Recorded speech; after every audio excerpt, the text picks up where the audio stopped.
comenzar la enseñanza. Gracias, Dios, por permitirnos estar aquí un día más, por la oportunidad que tenemos de poder escuchar de tu palabra, de lo que tú quieres hablar a tu iglesia. Yo te pido que tú prepares cada corazón y que toda la palabra que vaya a llegar a esos corazones sea de buen fruto, que haga buen fruto y que puedan ponerlo en práctica, que seas tú hablando a través de mí y prepara a todas las personas que vengan. Te pido todo esto en el nombre de Jesús, amén. Bueno, estoy un poco nerviosa y es mi primera vez hablando, no dando una enseñanza, pero sí en general. Entonces, estuve meditando esta semana sobre lo que iba a hablar y pues en mi cabeza era como que, ay no, pues yo quiero dar algo bien padre, no sé, hablar del amor de Dios, de la paz o no sé. Estaba así como que dije, no, eso es lo que a mí me gustaría hablar.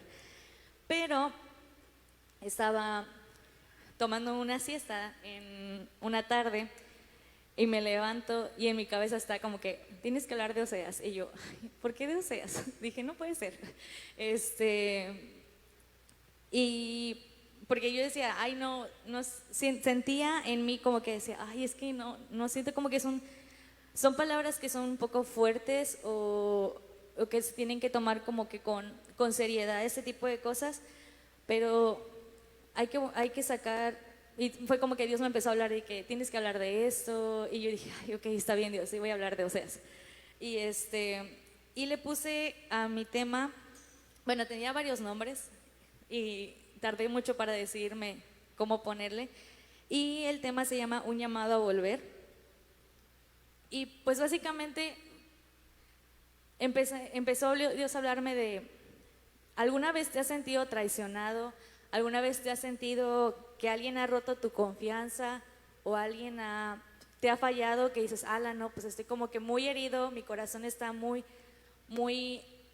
pues hay una bomba de emociones que cuando te traicionan o cuando te hieren o rompen tu confianza, que se viene a tu mente o a tu corazón, que es enojo, es tristeza, no sé, hay muchas cosas. Entonces, hablar de Oseas para mí fue como que, bueno, estándolo leyendo todo el libro era de que Dios está hablándole a su iglesia, porque bueno, en ese tiempo le hablaba al pueblo de Israel y le decía que comparaba, en este caso habla de Oseas al principio, que decía, Oseas, que fue un hombre llamado a hablar en nombre de Dios durante el reinado de uno de los peores reyes de Israel, que era Jeroboam, que está establecido, bueno, esta historia está en Primera de Reyes y habla de cómo este rey prácticamente hizo que cayera el pueblo de Israel y se fuera a idolatrar a otros dioses, que se fuera a renegar del nombre de Dios. Y este rey era pues un rey que hizo caer demasiado traicionó hizo que el pueblo de Dios traicionara su confianza y su amor y toda la misericordia que había tenido, porque los había sacado de Egipto, había hecho todas las cosas que había hecho y él había tenido mucha misericordia, y aún así el pueblo de Israel dijo, ¿sabes qué, Dios? No quiero servirte hoy, quiero servir lo que el rey me está diciendo que haga. Entonces, en esos tiempos estaba un profeta que era Oseas y empezó a hablar, y entonces cuando empezamos a leer el libro de Oseas, narra que Dios le dice a Oseas que tiene que desposar a una mujer, pero esta mujer realmente no dice en la Biblia si esa persona ya era una persona que era una mujer que tenía muchos hombres antes de casarse o fue después de casarse, pero dice que era una persona que traicionó a Oseas aún después de tener a sus 3 hijos, que cabe aclarar que sus 3 hijos tuvieron un nombre. Dios les dijo que les pusieran un nombre diferente. Por ejemplo, el primer hijo que tuvo se llamaba Jezreel, que era igual al valle donde el rey Jehú efectuó una sangrienta purga. Después tenemos ahorita les digo la otra, Loruma, que su significado, pues bueno, les voy a leer el versículo para que lean, para que vean. Entonces vamos a abrir Oseas en el capítulo 1 Entonces dice, en el versículo 2 dice, cuando el Señor le habló por primera vez a Israel por medio de Oseas, le dijo al profeta, ve y cásate con una prostituta o una mujer promiscua. Entonces, no específicamente dice que ya lo hacía, porque yo estaba investigando un poco y no decía como que ya esa persona era así, sino de que la persona que se encargó de recopilar los libros de Oseas decía que fue promiscuo durante su matrimonio. Entonces luego dice más adelante en el versículo 3, así que Oseas se casó con Gomer, que es hija de Dablín. Gomer era una mujer que no era israelita, era una mujer de otro pueblo que no servía a Dios. Entonces ella quedó embarazada, pero todos se quedaron de a 6 en este pedazo porque decían, ¿cómo Dios va a mandar que uno de sus profetas se vaya a casar con una mujer que no sea digna de él? Pero todo esto tiene un fin. Dios quería mostrarle algo a su pueblo. Entonces tuvo un hijo y le puso Jezreel, porque decía que estoy leyendo la nueva versión, la nueva traducción viviente, dice, porque estoy a punto de castigar la dinastía del rey Jehú para vengar los asesinatos que cometió en Jezreel. Y luego en el versículo 6 dice, poco tiempo después Gomer quedó embarazada otra vez y le dio a luz a una niña. Entonces el Señor le dijo, Oseas, ponle por nombre a tu hija Loruma, que significa no amada. Para estos tiempos ya Dios estaba harto, estaba fastidiado de que el pueblo de Dios, que su propio pueblo estuviera renegando o estuviera cayendo constantemente o estuviera dándole la espalda, aún después de todas las cosas. Entonces yo creo que Dios nos quiere mostrar, y yo no estoy diciendo como que Dios ya está harto de nosotros, porque ya no estuviéramos aquí, pero Dios ya se cansó de que su iglesia, por más de que Él esté manifestando su poder, por más de que Él esté mostrándole todos los milagros que hace día a día, que su iglesia ni así responda. Entonces es algo que Dios me estuvo diciendo, que la iglesia está, por la iglesia o todos estamos como iglesia pasando, porque llegamos en un grado en nuestra vida, yo creo que todos, en el que hay muchas cosas en nuestro día a día que nos envuelven más que buscar la presencia de Dios. Y lamentablemente nos dejamos envolver, como en este caso el pueblo de Israel se dejaba envolver por lo que el rey decía, el rey que les decía, ustedes tienen que servir a estos dioses. Entonces yo creo que lamentablemente como iglesia nos dejamos envolver por todas las cosas que hay en nuestro día a día. Por ejemplo, el trabajo, la escuela, a veces es como que le damos más prioridad a cumplir con ese tipo de cosas, cumplir con lo que es que tengo que cumplir con todas mis tareas. Obviamente no digo que está mal, pero también tenemos que saber que tenemos que darle prioridad a Dios. Dice en la Biblia que tenemos que darle el diezmo de todas las cosas, y eso incluye el tiempo. Entonces, no nada más es de, voy a hablar con Dios 5 minutos y yo creo que ya está bien. Es de que si estamos hablando del diezmo y son 24 horas, son 2.40 minutos, 2 horas con 40 minutos, las cuales obviamente no vas a estar las 2 horas 40 minutos ahí leyendo la palabra de Dios, obviamente no. Tienes que distribuirlas, las puedes distribuir en lo que es todo tu día. Y algo que también menciona en la Biblia es que tenemos que orar sin cesar, y orar significa que es platicar con Dios. Entonces yo creo que es algo que debemos de empezar a hacer constantemente, estar hablándole a Dios, estar platicando con Él de nuestro día a día, y eso nos va a permitir conectarnos. Y obviamente yo creo que toda relación eficaz y toda relación constante con Dios evita que nosotros caigamos en situaciones constantes de darle la espalda a las cosas que Dios nos está hablando. Por ejemplo, yo creo que debemos de cuidar en ese sentido ese tipo de cosas, y era lo que Dios me estaba hablando en el libro de Oseas.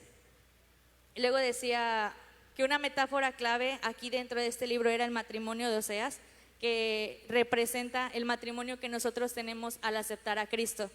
Nosotros somos su iglesia y somos la esposa.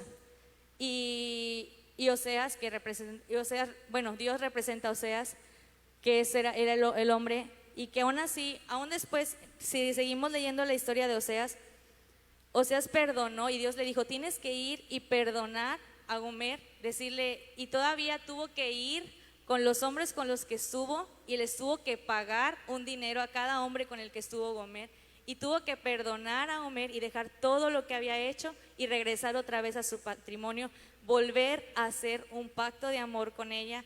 Entonces es lo que, y pasándolo al plano de nosotros como iglesia, Dios dice, yo en mi infinita misericordia, que es cuando mandó a Jesús, Él volvió a hacer ese pacto con nosotros para poder regresar a Él. Y eso es lo que quiere, que nos pongamos a cuentas día tras día y con nuestra vida, en nuestra vida, es de dejar atrás todas las cosas y dejar a lado las cosas banales.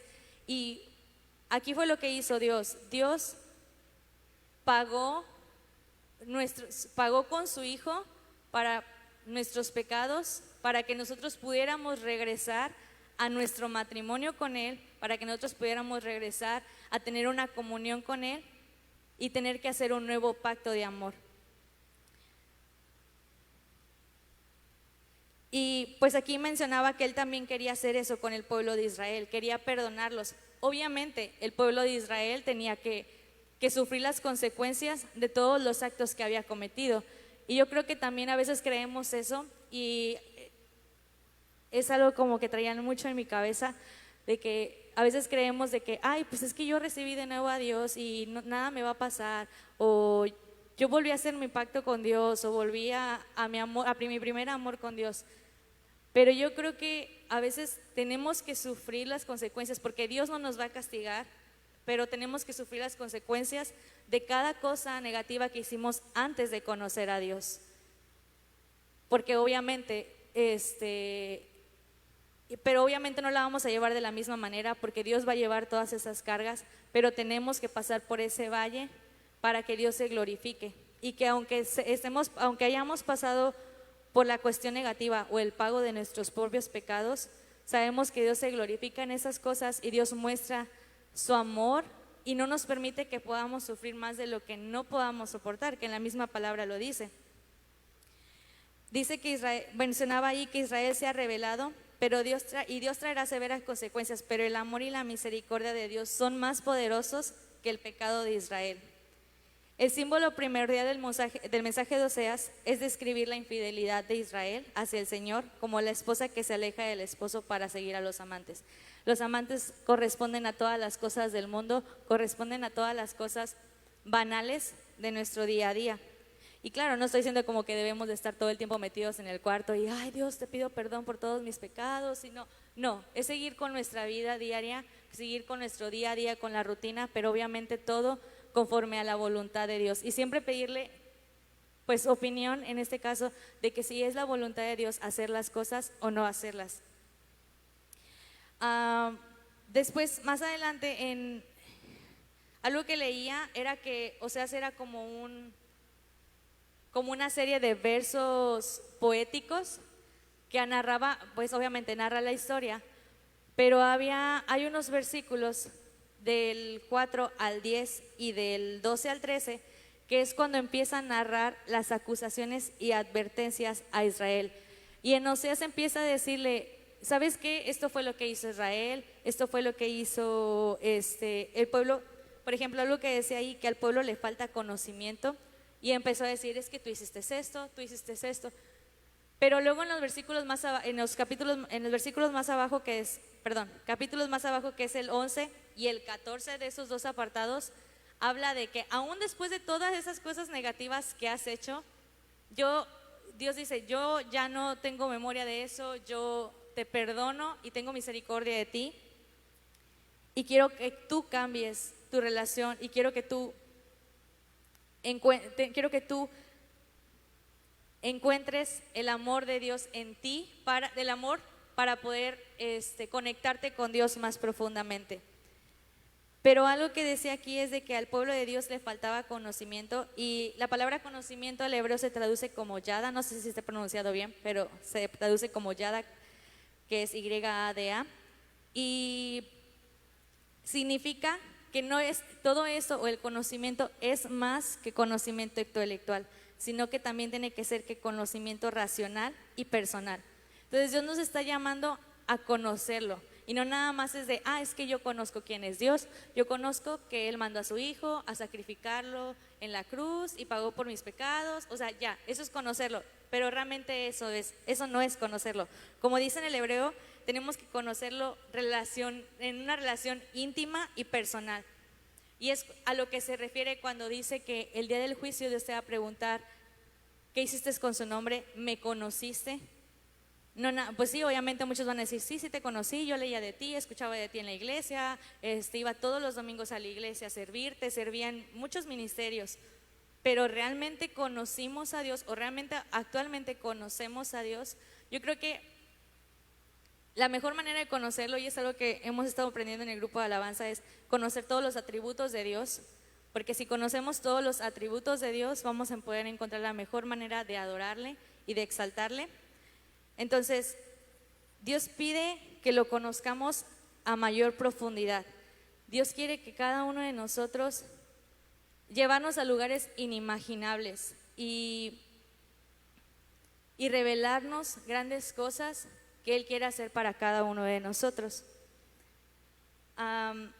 Después más adelante habla, dice, la hipocresía de la adoración de Israel, porque ofrecían sacrificios, o sea, alabanza y adoración a otros dioses, como si todo estuviera bien.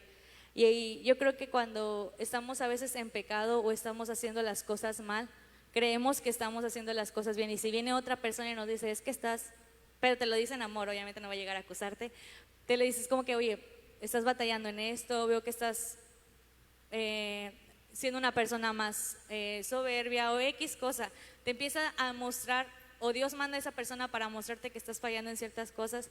A veces uno cae en lo de, no, yo estoy bien, no.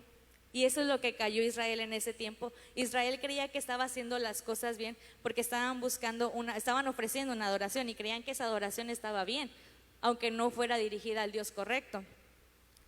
Entonces, y dice aquí, claro, no es que condenar, pero debemos de ponernos a pensar qué estamos haciendo y qué debemos cambiar. Hay que pedir siempre el discernimiento a Dios de qué aspectos de nuestra vida están fallando y ser humildes en aceptar cada tipo de cosas.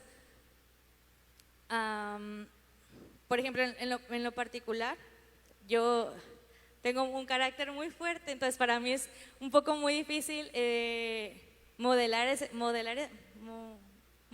tipo de carácter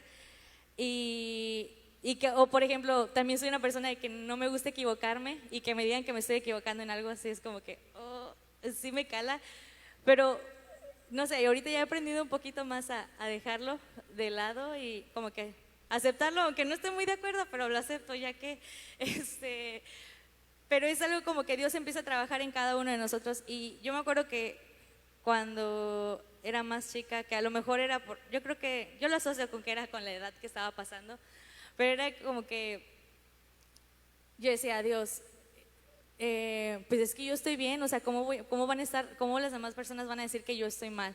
Y me acuerdo cuando estábamos en el grupo de jóvenes, que luego decían los líderes, es que están haciendo esto, o te decían, vamos a hablar contigo, y ya te metían en un cuartito y hablaban contigo y te decían, no, es que vemos que estás batallando en esto, y era como que, y yo por dentro era como que no es cierto, yo no estoy batallando en esto, yo estoy bien y que no sé qué, y yo traía como que todavía el coraje ahí metido, y yo decía, nada más decía que sí, y me iba, y luego llegaba con mi mamá y le decía, ay mamá, es que se pasan, me están diciendo esto, me dijeron esto, pero yo estoy bien, o sea, yo no estoy haciendo las cosas mal. O algo que me acuerdo muy así de que me decían, Valeria, es que no estás cumpliendo con las tareas que se te están encargando, no estás leyendo la Biblia, eso es señal que no estás leyendo la Biblia. Y llegué con mi mamá, ¿y ellos cómo saben que no estoy leyendo la Biblia? Que no conteste las tareas es muy diferente, o así, o sea, yo estaba así como que muy a la defensiva, y yo justificándome con es que no tengo tiempo, tengo cosas en la escuela, tengo que cumplir mis trabajos en la escuela, y cómo voy a dejar de cumplir mis trabajos en la escuela por contestar una tarea de la iglesia. Pero yo nada más me estaba como que engañando a mí misma, porque la verdad, honestamente, no estaba leyendo la palabra de Dios, estaba así como que puro cuento, era como que, sí, yo leo la Biblia, pero no estoy leyendo la Biblia, la verdad. Entonces yo creo que el pueblo de Dios en ese tiempo estaba haciendo lo mismo, es como que, oye, estás fallando, estás adorando a otros dioses que no es el Dios que te sacó de Egipto, que no es el Dios que te ha bendecido como lo ha hecho hasta ahora. Pero las demás personas o los israelitas eran como que, no, estamos adorando al Dios, es que tenemos que darle forma a un Dios, no podemos adorar a un Dios que no vemos. Entonces ellos se justificaban con el que tenemos que adorar a un Dios que estamos viendo, que podemos darle una forma. ¿Cómo vamos a adorar a un Dios que no tiene forma? Y ese era el mayor justificante de ellos. Y Y eso hace referencia, por ejemplo, a otros dioses.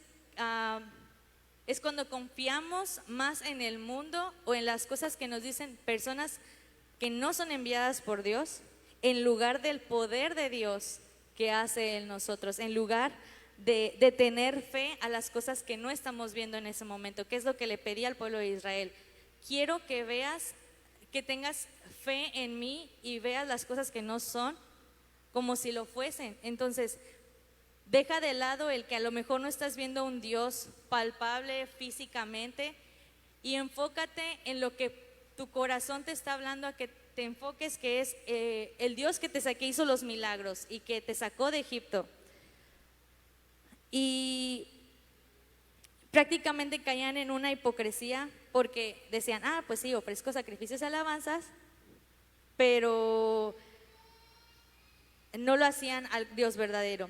Y Dios dice en los capítulos del 10 al 12 que algunas cosas nunca cambian y que lamentablemente nuestra naturaleza como humanos siempre vamos a volver a caer a lo mismo.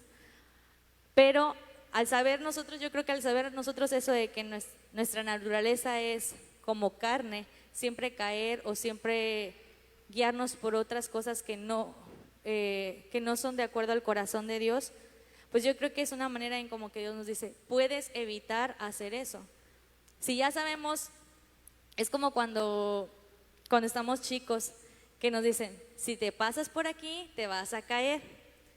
Y si de todos modos nos pasamos por ahí, es que mi mamá decía, es que te quieres caer porque pasaste por ahí y te tropezaste porque ella ya te había advertido que no lo hicieras. Entonces, Dios es lo mismo. Dios nos dice, te estoy diciendo que si tú te dejas guiar por lo que tu corazón anhela, tu corazón como carne, por ejemplo, yo como Valeria, va a ser el caer y guiarte por lo que dice el mundo y guiarte por las personas que tú puedes ver, no te vas a guiar por la fe. Pero si te guías por la fe, puedes evitar caer en los deseos de tu carne. Porque si estás conectada con Dios o si estás conectado con Dios, tanta es la conexión que tienes que no quieres defraudar su corazón. Y caemos a lo que les comentaba al inicio, la traición y romper la confianza para con Dios. Yo platicaba hace 3 domingos, creo, con mi abuelita y le comentaba que, bueno, hubo un tiempo en que yo pasé por una etapa de desánimo y yo le decía a mi abuelita, le digo, es que la verdad yo no tenía ganas nada de buscar a Dios, era como que se me hacía muy aburrido, muy tedioso, como ya sabía qué es lo que decía la palabra, como que sí, pero yo no lo veo, o sea, yo no veo el poder de Dios, yo no veo que Dios me esté hablando y no escuchaba, o sea, yo era como que, y le decía a mi abuelita, yo me acuerdo que yo y me preguntaba, ¿qué te está hablando Dios? ¿Y qué te está hablando Dios? Porque siempre yo llegaba con esa típica pregunta, ¿qué te está hablando Dios hoy? Y era como que, pues nada, porque no escucho nada. Y era como que, pero era en mi mismo desánimo. Y me acuerdo que ese tiempo dejé de venir a la iglesia. Y era como que, no sé, yo me sentía y recordando, porque a lo mejor en ese momento no lo sentía, pero recordando, no sentía la presencia de Dios cerca de mí, porque yo me había alejado de Él.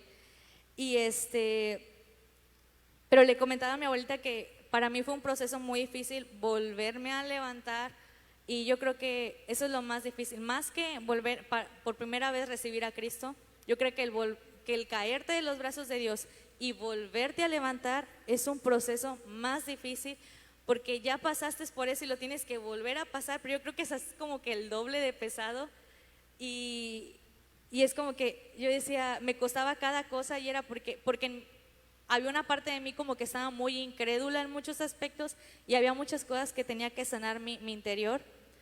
Y yo creo que Dios manda a las personas para que también te ayuden a crecer y también ahí es donde nos tenemos que fijar con quién nos estamos rodeando. Y vamos a lo que le decía el pueblo de Israel. El pueblo de Israel estaba guiado por lo que el rey les decía.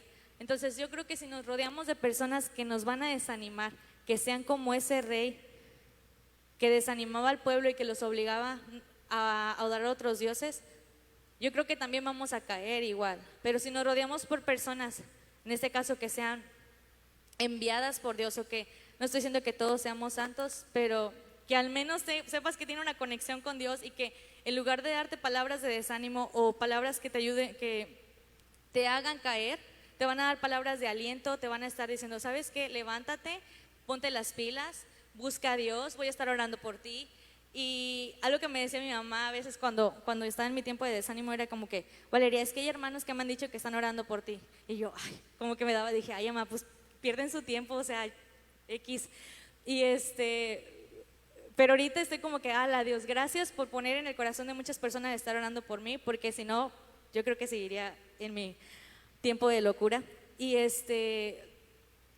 pero siguiendo con lo de que le platicaba con mi abuelita, le decía, es que yo creo que después de haber pasado por este proceso, a mí en lo particular no me gustaría defraudar de nuevo el corazón de Dios. Y yo creo que a veces por eso pasamos por ese tipo de situaciones, para que podamos comprender la magnitud de lo que significa una traición o un darle la espalda a Dios. Es como que Dios, no tengo tiempo para ti, todo lo que va a implicar. Y por eso yo así como que pensando, analizando, es como que Dios, no quiero volverme a caer de tus brazos, no quiero traicionar tu corazón y quiero seguir conectándome más, que obviamente todos los días uno cae, pero está en cada uno de nosotros volverse a levantar, sacudirse el polvo y seguir adelante. Y dice, algunas cosas nunca cambiaron, y hablaba de la traición de Jacob, la rebelión de Israel, del nombramiento del rey Saúl. Y luego menciona en el capítulo 3 que Dios iba a hacer algo, que es el pacto, el nuevo pacto. Y en el capítulo 11 habla de cómo Dios es un padre amoroso. Y aquí, en este pedazo, en el capítulo 11, Dios ya está destrozado, su corazón está muy herido por toda la traición que ha recibido de parte de su pueblo. Y dice que naturalmente dice que va a haber consecuencias, que ya quiere acabar, quiere romper todo el pacto con Israel. Ya dice, ya me cansé, ya voy a quitar mi mirada de ellos y lo voy a enfocar en personas o un pueblo que sí realmente me esté adorando. Pero a los pocos segundos Dios dice, se quebranta y dice, y es movido en misericordia y perdón. Y menciona en el capítulo 14 que es sana a la apostasía, que la apostasía es lo contrario de la conversión, que es la desconversión. Y nos sanará generosamente. Entonces, aquí menciona que Dios se cansó, se hartó del pueblo de Israel, se hartó de todo lo que estaban haciendo en su contra, de toda la traición, de toda la ruptura de confianza que habían tenido. Y dice, ¿sabes qué? Ya me cansé. Es como que Dios, mandaré mi fuego, los voy a consumir y ya que se acabe. Pero Dios ahí mismo dice, pero se conmueve y dice, no, es mayor el amor que tengo por mi pueblo, es mayor que tengo por el pueblo que no me está sirviendo, que se mueve en misericordia y que se mueve en perdón. Y ¿sabes qué? Los voy a perdonar. Aunque me sigan renegando, aunque sigan dándome la espalda, yo los voy a seguir perdonando tantas veces. Y toda esta conversión impactó a todas las naciones. Y toda esta acción nos revela grandes verdades acerca del carácter de Dios y su naturaleza como humana. Y como en el sentido de que, pues a nosotros, yo creo que Dios dice en la palabra que Dios nos dice su imagen y semejanza. Y es por eso que cuando alguien nos traiciona o alguien rompe nuestra confianza, sentimos ese dolor. Aunque lamentablemente nosotros es como que si somos unas personas orgullosas, ahí seguimos en ese enojo y no perdonamos o no damos misericordia a las personas que nos hacen algo. Pero Dios no es como nosotros en ese sentido. Dios es misericordioso, Dios es generoso. Y al instante de que lo traicionamos, Dios dice, ¿sabes qué? Yo te perdono por todas las cosas, pero solamente si tú te arrepientes de todo eso, si tú vienes a mí y me dices, ¿sabes qué, Dios? Perdóname, sé que la regué, sé que me volví a caer, sé que volví a lo mismo otra vez, pero te pido perdón. Y Dios dice, ¿sabes qué? Te perdono. ¿Por qué? Porque te tengo tanto amor que te voy a perdonar por eso.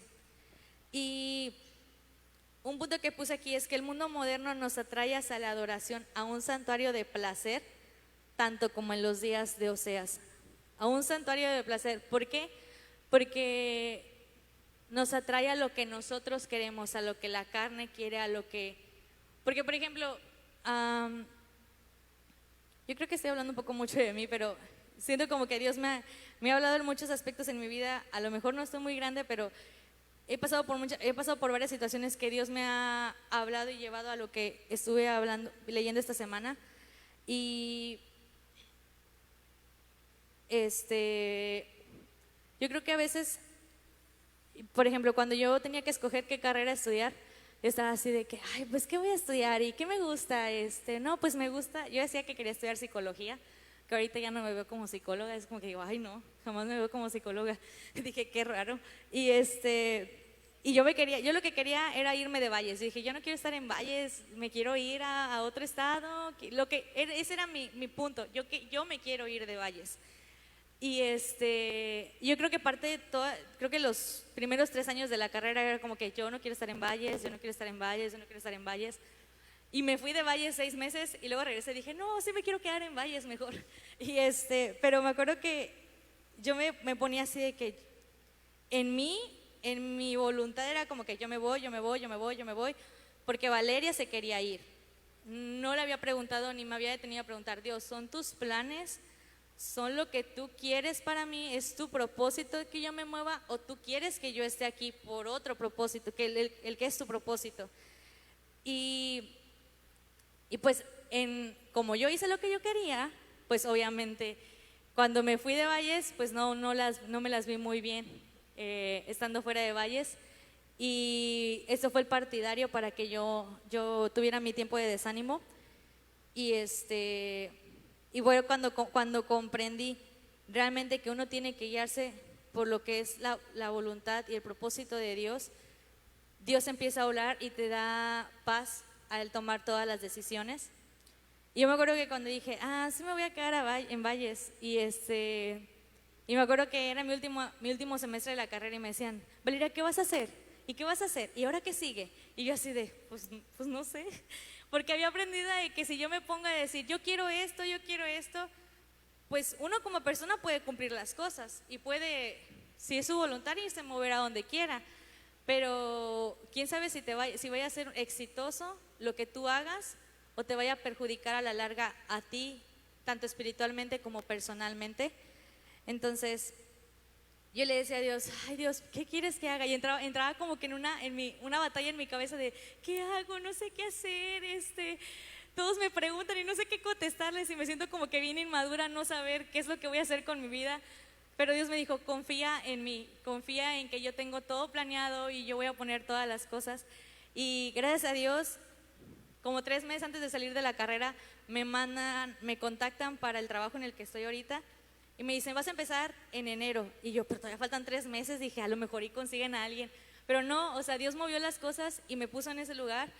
Y aprendí, yo siempre les decía a mis papás, para mí, a lo mejor, es un trabajo, pero yo siempre lo voy a ver como mi área misionera, porque siempre tuve la oportunidad de ver situaciones difíciles en las cuales Dios me permitía estar orando o estar compartiendo una palabra de ánimo o apoyo para esas personas. Y es aquí donde Dios nos dice, no te guíes tanto por el placer del mundo, no te guíes por lo que tu cuerpo o lo que tu carne quiere hacer, porque a lo mejor no siquiera es el propósito de Dios. Guíate por el placer que el Espíritu te está dando, guíate por el placer que Dios te está dando, y te vas a sentir a gusto, te vas a sentir satisfecho de que Dios te esté guiando a través de eso, y te va a dar paz y te va a poner todas las cosas en orden, y no vas a estar frustrado con que, ay, es que Dios no lo has hecho. ¿Y por qué no lo has hecho? Porque todo tiene un tiempo, todos los tiempos de Dios son perfectos.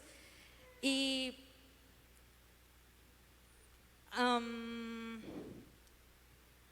unas preguntas que yo creo que ya voy a terminar. Decía al final que nos preguntábamos, bueno, yo en lo particular me pregunté, ¿cómo Oseas pudo seguir amando a Gomer después de la traición? Porque yo dije, ala, no inventen, o sea, tenían 3 hijos y aún así anduvo con sus cosas esta Gomer. Dije, no, hombre, no. de mi vida te boté, no, dije no, o sea, no, ¿cómo puede seguir amándola? ¿Cómo puede siquiera irle a pagar a las personas con las que estuvo Gomer? Dije, no, yo ni siquiera me atrevería a verle las caras a esas personas o volverle a ver la cara a la persona que me traicionó.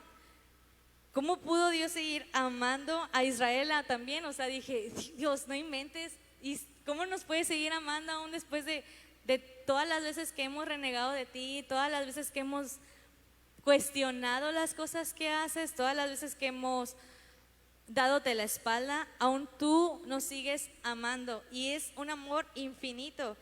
Y también menciona en Lucas 24:34 que cómo Dios me llevó también a eso, cómo Dios pudo decir, perdónalos porque no saben lo que hacen. Pues sí sabíamos lo que hacíamos porque lo crucificamos, estábamos al tanto de que lo estábamos crucificando por nuestros pecados. Entonces era como que yo estaba así bien frustrada de, ¿cómo Dios, cómo sigues amándonos? Si matamos a tu hijo, o sea, yo creo que el amor de un padre hacia un hijo es no sé, no se puede comparar con nada. Y aún así, él vio cómo lo torturaron, cómo lo clavaron, y aún así Jesús en su misericordia, Dios, perdónalos porque no saben lo que hacen. Es como que, ¿es en serio? Pero es una de las pruebas más grandes, y yo creo que a veces pasamos por problemas de traición porque Dios nos quiere mostrar, oye, pues, tú también lo estás haciendo y aún así yo te sigo teniendo amor. Y a veces nosotros nos creemos más que Dios y decimos, no, yo no lo voy a perdonar. No, yo no lo voy a redirigir otra vez esa palabra a las personas porque me traicionó, rompió mi confianza, o sea, no. Y es como que si Dios te perdonó a ti, tú no quieres perdonar a las otras personas. Entonces es como que ahí era como que Dios me estuvo hablando de eso. Y decía aquí, dice, esto es una de las pruebas que puede ser más grandes de nuestra vida, pero la humildad puede reemplazar todo orgullo, la caridad, la venganza, la esperanza a la desesperación, la fe al temor. Pruebas requieren nuestras oraciones más genuinas, al paso que nos esforzamos por perdonar a quien nos haya traicionado. El verdadero propósito de Dios es sanar y salvar a su pueblo.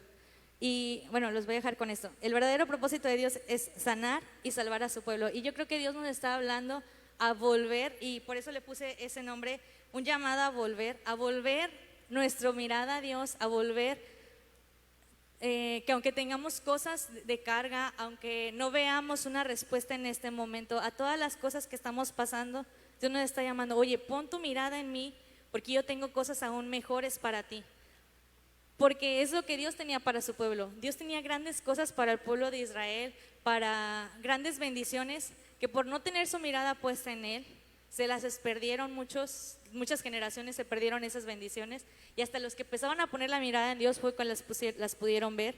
Entonces, Dios es lo que está llamando, y a cada uno de nosotros a que volvamos a su amor, a que volvamos a poner su mirada en Él, a que podamos poner la confianza en Dios y no caer en la traición, no caer en romper la confianza, sino que sigamos manteniendo esa relación con Él día a día y permanecer siempre en la presencia de Dios y adorándole con todo lo que somos, y conocerlo, tomar un tiempo de conocerlo realmente, de conocerlo en la intimidad y personalmente, porque Dios tiene grandes cosas que nos quiere hablar y nos quiere revelar día a día. Y pues ya, es todo.